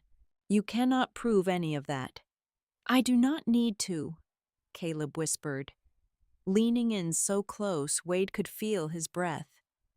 "Because Ross is going to burn you first." "You think a man who embezzles millions is going to share a prison cell with you? He is already framing you. When the federal investigators arrive, Ross will hand them your signature on all the falsified loan documents. He will say you orchestrated the crash to get total control of the trust. You are going down alone." The sheer terror finally broke him. Wade's knees buckled slightly. He grabbed Caleb's jacket, tears streaming down his face. "I never wanted her dead," Wade choked out, his voice cracking into a pathetic sob. "I swear to God, Caleb, it was only supposed to scare her. Just a warning to make her sign the papers and back off the audit. Ross was the one who pushed it too far. Ross hired those people. I never agreed to murder." Caleb stared at the broken man in front of him with absolute, freezing disgust. He pried Wade's hands off his jacket, stepped back, and walked away without saying another word. He had exactly what he needed. Back in my room, Devin Pike walked in carrying a single, heavily redacted financial ledger. He tossed it onto my lap. "I cracked the shell company," Devin announced, pulling up a chair and leaning forward. Apex Financial Holdings routed the cash through 3 different international accounts to wash it, but they made one lazy transfer back onto American soil. I looked down at the highlighted line on the heavy paper. A wire transfer. Exactly 48 hours before your car hit the concrete, Devin confirmed, pointing a rough finger at the date. A direct transfer of $250,000 from Ross Delaney's private offshore account to the asset recovery firm that owns the black truck. He paid for the hit, and he left a digital receipt. Every single piece of the puzzle was now locked securely in my hands. The wiretap, the financial trace, Wade's frantic admission. Ross thought he had silenced the risk analyst. He thought he was walking into a clean, easy victory. The official deal-closing meeting with the bankers, the lawyers, and the representatives for the phantom buyer was scheduled for this coming Friday at noon. They expected a quiet, compliant victim to sign her life and her family legacy away from the pathetic confines of a hospital bed. They thought I was too broken, too medicated, and too terrified to even stand up. I looked at Caleb, Nina, and Devin. My ribs were agonizingly tight. My skin was bruised a dark, mottled purple. Breathing deeply felt like swallowing jagged knives, but a cold, ferocious energy was pumping rapidly through my veins. "Call my physical therapist," I told Caleb, pushing the heavy blankets off my legs. "I need to learn how to walk with this chest brace by tomorrow." Caleb frowned, genuine concern flashing in his eyes. "Emery, the doctors said you need at least another week of absolute bed rest. You cannot go anywhere." "I am not going just anywhere," I said, swinging my legs over the edge of the mattress and planting my bare feet firmly onto the cold hospital floor. "I am going to that Friday meeting. I am going to walk right into that boardroom, and I am going to watch Ross Delaney realize he failed to kill me." The executive boardroom of Northline Risk Partners was a shrine to corporate power. A vast expanse of floor-to-ceiling glass and polished mahogany hovering high above the city. At exactly 12 noon on Friday, Ross Delaney sat at the head of the long table. He was flanked by high-priced corporate attorneys, the lead executives from the lending consortium, and the suited representatives of the phantom buyer. They had the thick, leather-bound transfer contracts laid out, a heavy gold pen resting beside the signature line. Ross had specifically requested a medical transport chair be placed near the door. He expected a broken woman. He anticipated a victim strapped into a rigid neck brace, sedated, silent, and compliant, wheeled in by her grieving mother to surrender her family legacy. I did not use the wheelchair. The heavy glass doors swung open. The low murmur of the boardroom instantly died. I walked in on my own 2 feet. Every single step sent a jagged, blinding spike of agony through my fractured ribs.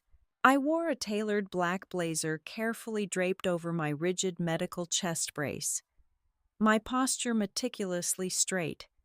I did not look at the floor. I locked my eyes directly onto Ross. I was not alone. Caleb walked on my right, his presence a solid wall of protection. Nina Boone walked on my left, holding a thick, expanding black briefcase. Right behind us walked Detective Mara Keene, her gold shield gleaming against her dark jacket, her eyes scanning the room with sharp, professional authority. Ross's benevolent smile froze, fracturing just slightly at the edges. Wade, sitting halfway down the table, physically recoiled, knocking his expensive pen onto the floor. Emery, darling. Ross recovered smoothly, standing up and gesturing to the empty leather chair. We did not expect you to be on your feet. Please, sit down before you exert yourself. We just need a simple signature to finalize the rescue package for the estate. I am not here to sign your papers, Ross, I said, my voice projecting across the silence room, sharp and completely steady. I stopped at the opposite end of the mahogany table. Nina stepped forward, snapped the latches of the briefcase open, and began distributing thick, bound dossiers to the bank executives and the lead lending attorneys. What is the meaning of this? The lead banker demanded, adjusting his silver glasses and staring at the documents. We are here to close a $42 million industrial acquisition. You are here to unknowingly finance a massive corporate fraud, I corrected him, placing my palms flat on the cool wood of the table to steady my trembling legs. And you are sitting across from the men who tried to slaughter me on the highway to ensure you never found out.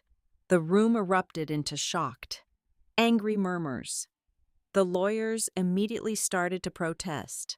Look at the first tab of your dossier, I commanded, raising my voice just enough to cut through the noise. You will see a certified log from my private neighborhood security gate. It proves a temporary access pass registered to Delaney Consulting was used to breach my property the night before my vehicle was sabotaged. Tab 2 contains a cash receipt from a rural mechanic. It details the exact suspension dismantling performed on my car, arranged by a personal assistant directly employed by my sister-in-law, Corinne Ramirez. Wade's breath hitched into a loud, panicked wheeze. Corinne, sitting behind him in the gallery row, went completely pale, her hands flying to her mouth. Tab 3, I continued relentlessly, locking my gaze onto the lead banker, contains the network routing logs for a series of fabricated, anonymous text messages sent to the police to frame my husband for the crash. Those messages were generated on the private wireless network inside Ross Delaney's own home. Ross did not move a single muscle. His eyes were dark, flat, and completely devoid of human warmth. And finally, I said, my voice echoing off the glass walls, Tab 4 contains the digital forensic footprint of my internal Northline risk assessment server. Exactly 47 minutes before my vehicle's steering column detached at 60 miles per hour, someone with executive override credentials manually deleted my final audit memo. That memo detailed a missing $6,800,000 environmental liability fund, a fund managed exclusively by Ross Delaney. The lead banker flipped through the pages, his face turning a sickening shade of gray. He looked at the undeniable paper trail, then looked up at Ross, then down at the $42 million transfer contract. He forcefully slammed the dossier shut. This institution will not be party to a federal crime, the banker announced, his voice shaking with absolute fury. He turned to his legal team. Pack up the briefcases. We are freezing this entire transaction immediately. Not a single cent moves. Wait! Wade screamed, leaping out of his chair. Total, unfiltered panic hijacked his brain. He pointed a violently shaking finger at his wife. It was her Corinne handled the mechanics. She was the one who said the guy would keep his mouth shut. I told you this was a catastrophic mistake. Are you insane? Corinne shrieked back, jumping to her feet, her polished country club facade entirely obliterated. You spineless coward. You begged Ross to save you from bankruptcy. Ross told us exactly what to do. He orchestrated the entire thing. The boardroom dissolved into absolute chaos. The bankers scrambled for the exits. The lawyers shouted over each other, desperately trying to distance themselves from the imploding family, amidst the screaming and the flying accusations. Ross Delaney slowly buttoned his suit jacket. He did not yell. He did not sweat. He turned to face Detective Mara Keene, projecting an aura of weary, tragic disappointment. "Detective," Ross said, his voice a masterclass in calm manipulation, "you are witnessing a deeply tragic family breakdown. My stepson, Wade, is clearly suffering from severe financial delusion and marital distress. Caleb, my son-in-law, has always been fiercely jealous of our family wealth and clearly manufactured these digital logs. And Emery." Ross looked at me with a perfectly crafted expression of profound pity. "Emery suffered a massive, near-fatal head trauma." Ross continued smoothly. "Her doctors warned us about post-concussive paranoia and false memory generation. She is heavily medicated. She is entirely confused. I urge you to look at the reality. There is absolutely no direct evidence tying me to any physical harm." Mara Keene stepped forward, her jaw set tight. She looked at Ross, then glanced back at me. I knew exactly what she was going to say. We had discussed the legal wall before we walked into the building. "He is technically right, Mrs. Ramirez," Mara stated clearly, ensuring her voice carried over the room. "We have the wiretap on Corinne. We have the financial irregularities. But a paper trail of stolen money and a desperate sister-in-law is not a direct murder mandate. Until I have hard proof that Mr. Delaney explicitly ordered the physical hit, I cannot place him in handcuffs right here, right now." Ross offered the detective a polite, chilling nod of acknowledgement. He had built enough plausible deniability to survive the immediate blast radius. He was perfectly willing to let Wade and Corinne burn to the ground to protect his own freedom. The bankers fled. The lawyers retreated. Detective Keene escorted a sobbing, hysterical Wade and a completely catatonic Corinne out of the boardroom for formal questioning. Suddenly, the massive room was entirely empty, save for Caleb, Nina, me, and the monster who had married my mother. Ross stood at the opposite end of the long mahogany table. The mask of the benevolent patriarch had completely melted away, leaving only a cold, reptilian calculation. He picked up his gold pen, slid it into his breast pocket, and picked up his encrypted mobile phone. He looked directly into my eyes. He did not say a single word. He simply unlocked the screen, rapidly typed a short, hidden message, and hit send. A violent chill ripped down my spine, entirely eclipsing the physical pain in my chest. Ross Delaney was not surrendering. He had lost the $42 million deal. But he was still a free man with massive offshore accounts and a network of invisible, violent contractors at his disposal. By walking into this room and exposing his financial fraud, I had removed the one thing keeping his violence constrained to the shadows. I had made it a public war. The corporate transaction was frozen. The family was shattered. But as Ross turned and walked out through the heavy glass doors, disappearing into the executive elevator bank, I knew the absolute worst was yet to come. The silent, encrypted message he just sent meant only one thing. The final hunt had just begun. The adrenaline from the boardroom clash evaporated the second the sun dipped below the Charlotte skyline. We thought exposing the fraud in front of the banking consortium would paralyze him. We were entirely wrong. Cornering an apex predator does not make it surrender. It only forces it to bare its fangs and strike blindly in the dark. Nina called me at 9 o'clock that evening.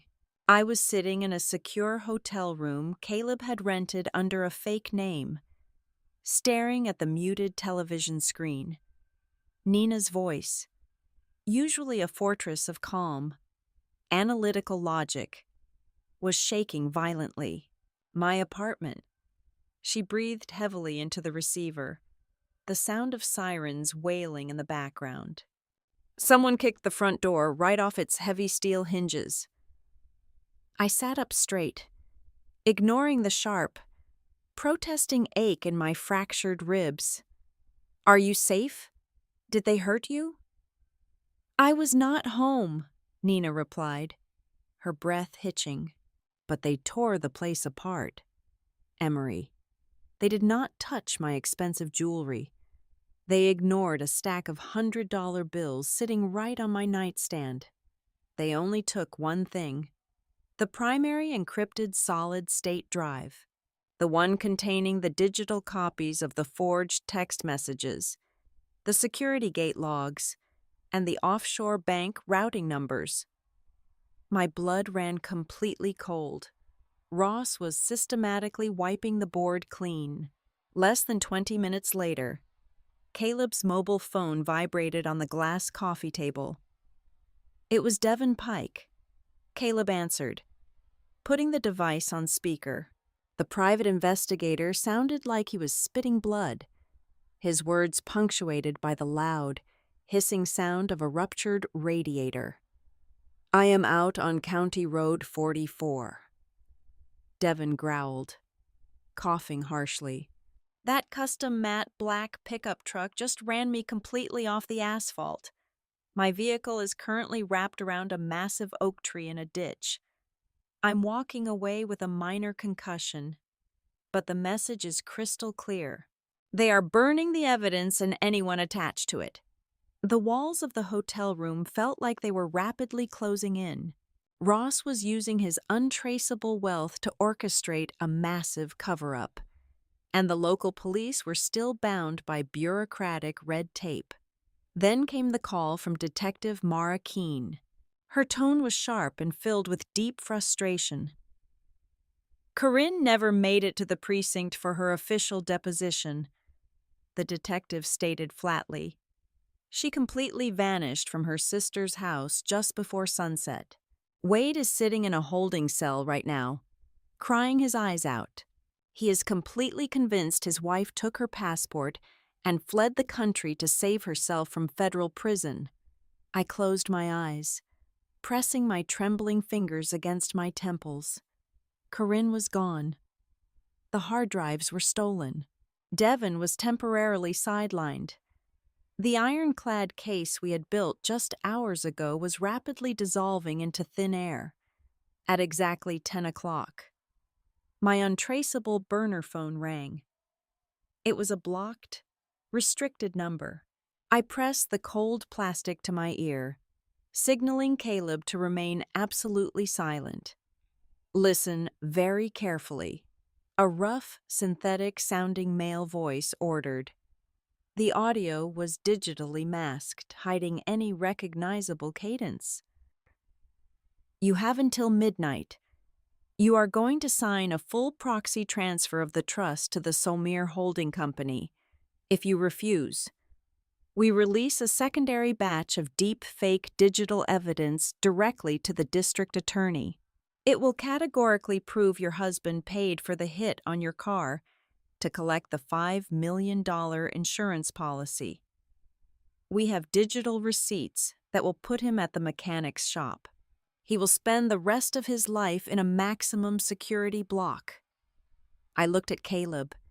His jaw was clenched tight, his eyes filled with a desperate, protective fury. I refused to let Ross destroy the only man who had never lied to me. "Where do you want the signed transfer papers?" I asked, my voice terrifyingly calm. "Dry Creek Logistics Park," the distorted voice replied. "Abandoned warehouse number 7. Come alone. Bring the physical documents. If we see a single flashing police light, your husband goes down for murder." The line went dead. Caleb immediately grabbed my shoulders. "You are not going out there. It is a death trap. Emery, they just want to finish the job they started on the highway." "I have to go," I told him, shrugging off his hands and grabbing my heavy coat. "If I hide here, they will manufacture the evidence against you. I am not letting Ross win." I did not surrender, but I was not stupid enough to walk in blindly. I immediately dialed Detective Keene. I gave her the exact address and the building number. We established a strict protocol. They would set a wide perimeter in the industrial park. No sirens, no headlights, a completely silent, invisible net waiting for my signal. We drove to the desolate, sprawling industrial park in Caleb's car. A freezing, torrential rain slashed against the windshield, turning the dark roads into slick, treacherous mirrors. We parked 2 blocks away from the Target building. It was exactly 11:30. I stepped out into the freezing downpour. My shattered ribs screamed in absolute agony against the rigid medical brace holding my torso together. Every breath felt like inhaling broken glass. I walked alone toward the cavernous, pitch-black maw of warehouse number 7. The air inside smelled heavily of rusted metal, decaying cardboard, and damp concrete. Water dripped steadily from the damaged corrugated iron roof, echoing sharply against the floor like a slow, deliberate snare drum. "I brought your transfer papers," I called out into the suffocating darkness, gripping a manila folder tightly in my right hand. A shadow detached itself from a towering stack of rotting wooden shipping pallets. I braced myself, expecting the massive man from the black truck.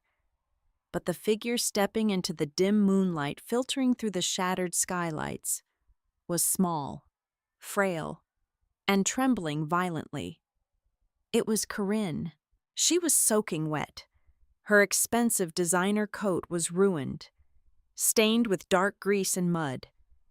Her perfect blonde hair was plastered to her pale, terrified face. "Corinne," I asked, stopping dead in my tracks, my confusion overriding my fear. "They said a middleman would be here. I intercepted the burner phone message from Ross's private server," she sobbed, clutching her arms tightly around her chest to stop her violent shivering. "I did not run away from the police, Emery. I ran from Ross. He knows Wade cracked in the parking lot. He knows I am the weakest link. His men came to my sister's house to silence me permanently, but I slipped out through a bathroom window." "Why are you hiding here?" I demanded, scanning the dark corners of the massive building. "Because I knew they were using this sector for their shadow meetings," she pleaded, taking a cautious, desperate step toward me. "I came to beg for my life. I want full police protection. Ross thinks he wiped all the evidence tonight. He thinks destroying Nina's drive makes him bulletproof. But he does not know I kept a physical copy." She reached a trembling hand into her damp coat pocket. "I was terrified he would eventually throw Wade and me to the wolves if the federal agents started digging," Corinne confessed, tears mixing with the freezing rain on her cheeks. "So I recorded him. I stood outside his heavy study door the night he made the final phone call to the asset recovery team. I caught his exact, unfiltered words. He explicitly told them to sever the steering column on the highway. He ordered your execution. Emery, I have the entire audio file right here." Corinne held up her hand. Pinched between her fingers was a tiny black micro-memory card. It was the ultimate weapon, the final, undeniable nail in Ross Delaney's coffin. "Give it to me," I commanded, reaching my hand out across the wet concrete. Before my fingers could brush the plastic, A massive steel service door at the far end of the warehouse violently slammed open. A blinding, high-powered flashlight beam sliced through the darkness, hitting us like a physical blow. Heavy. Tactical boots pounded against the wet floor. It was the driver of the black truck, the man who had watched me bleed. "Drop it!" the massive man roared, lunging forward with terrifying, predatory speed. Corinne shrieked in absolute terror. She flinched violently, dropping the tiny memory card. It hit the slick concrete and bounced into the deep shadows beneath a rusted shipping container. The thug violently shoved Corinne aside with the back of his hand, sending her crashing hard into a pile of metal debris. He turned his dead, violent eyes toward me. I did not run toward the exit. I dove directly onto the wet, filthy floor. The impact sent a blinding, white-hot explosion of agony radiating through my shattered chest. I could taste fresh, metallic blood pooling in the back of my throat. I ignored the screaming protests of my own body. I scrambled frantically on my hands and knees under the heavy steel edge of the container, my fingers sweeping through the freezing, oily puddles. Heavy, brutal hands grabbed the collar of my blazer, dragging me backward across the rough concrete. "You are dead," the man hissed, pulling a heavy steel wrench from his tactical belt and raising it high above my head. "No," I gasped, my fingers finally closing securely around the tiny square of hard plastic hidden in the freezing water. "You are." I squeezed the memory card tightly in my fist and screamed Caleb's name at the top of my ruined lungs. The main bay doors of the warehouse exploded open. Caleb and Detective Keene stormed through the entrance. Massive. Industrial floodlights mounted on police cruisers instantly illuminated the entire cavernous space. A dozen armed tactical officers swarmed the floor, their high-powered weapons drawn and leveled directly at the thug holding the wrench. "Drop the weapon and step away from her," Mara Keene roared, her service pistol aimed squarely at the man's chest. 3 red laser sights painted the thug's torso. He froze, the heavy wrench slipping from his fingers and clattering loudly onto the concrete. He slowly raised his hands in absolute surrender. Caleb rushed to my side, dropping to his knees and pulling me gently up from the flooded floor. I was trembling violently, soaked completely to the bone, and breathing in shallow, agonizing gasps. But as I opened my bruised, bleeding hand to reveal the tiny, undamaged memory card resting perfectly in my palm, a fierce, triumphant fire burned through my veins, completely erasing the cold. Ross Delaney thought he was hunting a broken, wounded animal in the dark. He did not realize he had just driven me directly toward the very weapon I needed to destroy him. The emergency probate hearing convened at exactly 9 o'clock on Monday morning inside the sprawling county courthouse. The room was a suffocating chamber of heavy oak, polished brass, and centuries of bitter family disputes. Wade had filed the petition to strip me of my fiduciary rights. But everyone in that room knew Ross Delaney was the true architect of the proceeding. Ross sat at the petitioner's table, radiating a terrifying, absolute calm. He wore a pristine, bespoke charcoal suit. He genuinely believed he had won. In his mind, the stolen hard drives and the violent intimidation tactics had successfully purged all his sins. He thought Corinne was missing, Devin was hospitalized, and I was just a terrified, battered woman with a head full of wild conspiracy theories. He looked back at me as I sat at the respondent's table, offering a microscopic, chilling smile of pure condescension. He had no idea I was holding the weapon that would completely destroy his life. The presiding judge, a stern woman with zero tolerance for corporate games, adjusted her reading glasses and slammed her wooden gavel down. She demanded to know why we were wasting the court's time with a disputed conservatorship while a massive federal fraud investigation was allegedly looming over the trust. My attorney did not offer a long, drawn-out legal preamble. He simply stood up and submitted a formal request to enter a newly recovered piece of digital evidence into the permanent court record, citing immediate relevance to the safety of the primary beneficiary. Ross's lead lawyer immediately jumped to his feet, objecting aggressively, claiming any digital evidence was likely fabricated by my husband. "Your Honor," my attorney stated smoothly, ignoring the shouting man across the aisle, "the respondent would like to call a direct, cooperating witness to authenticate the evidence." The heavy oak doors at the back of the courtroom swung open. Detective Mara Keene walked in, right behind her. Flanked by two armed uniformed officers, walked Corinne. The blood instantly drained from Wade's face. He gripped the edge of the heavy wooden table so hard his knuckles turned stark white. Ross finally dropped his mask of benevolent composure.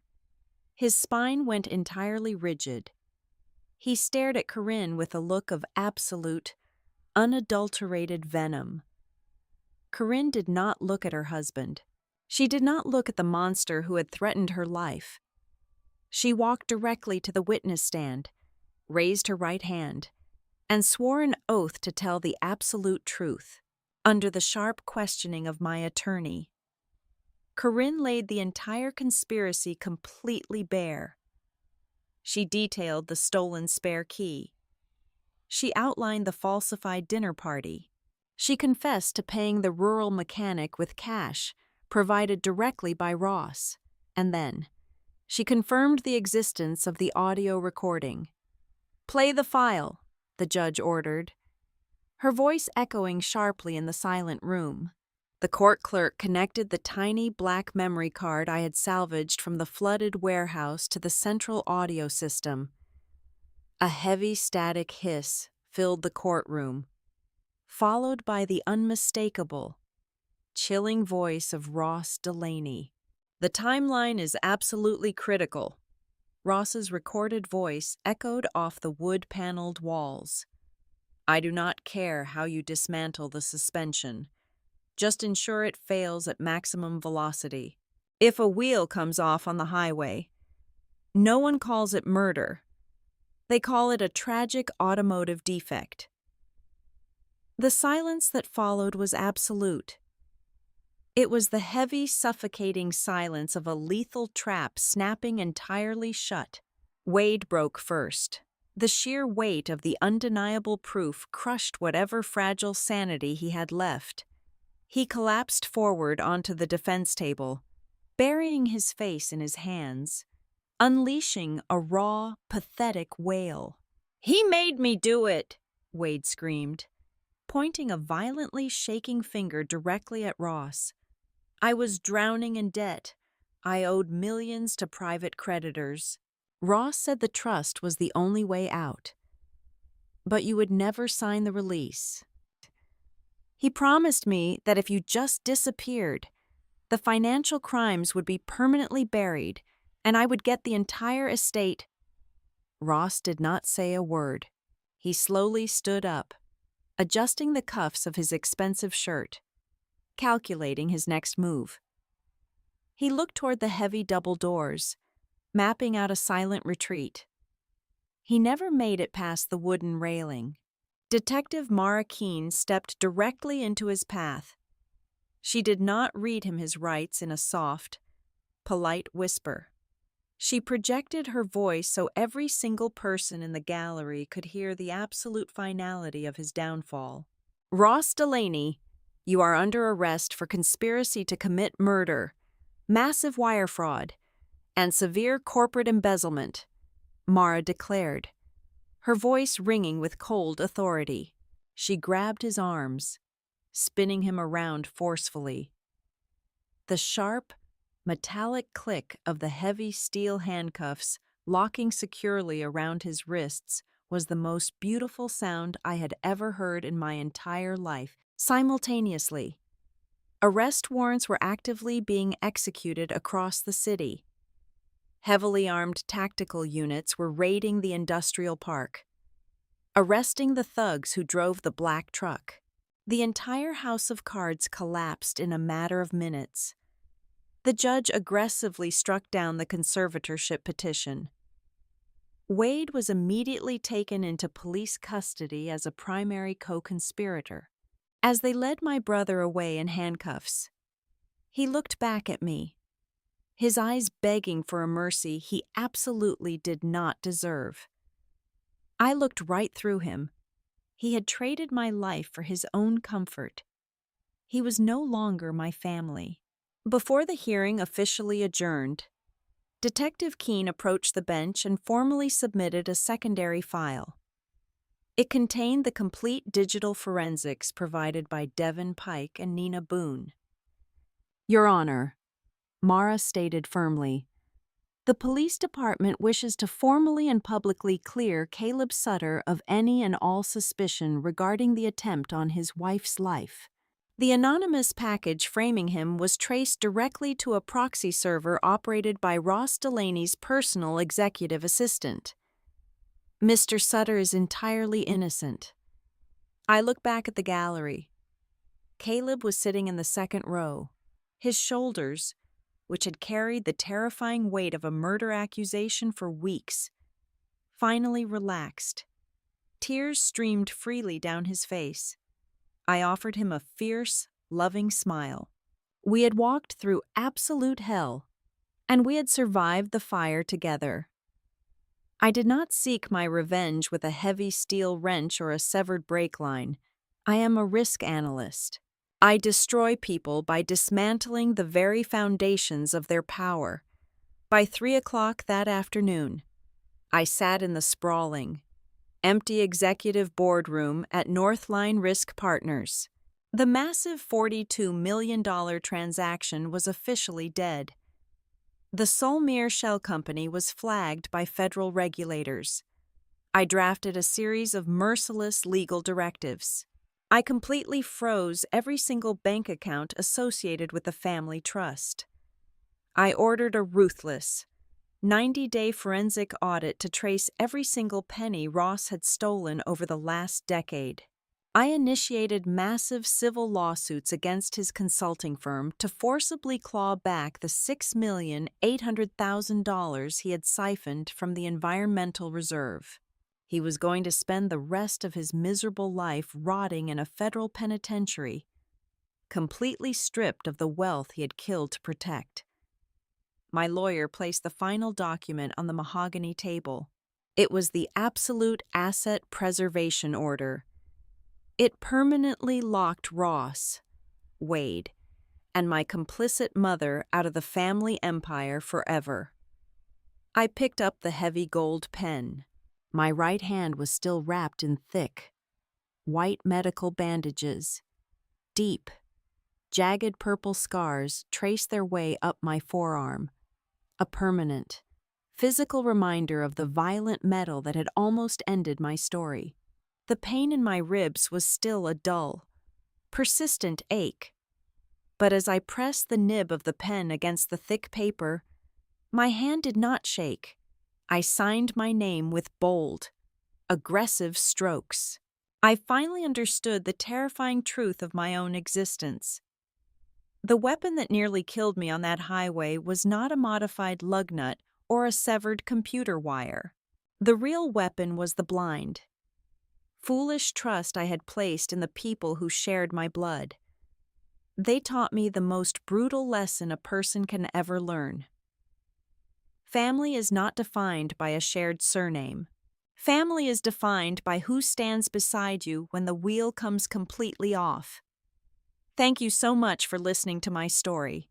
I would love to know where you are listening from. So please drop your city or country in the comments below so we can interact and share our thoughts together. Please subscribe to the Olivia Revenge Stories channel. Like this video, and support the channel even more by pressing the hype button so this story can be heard by many more people.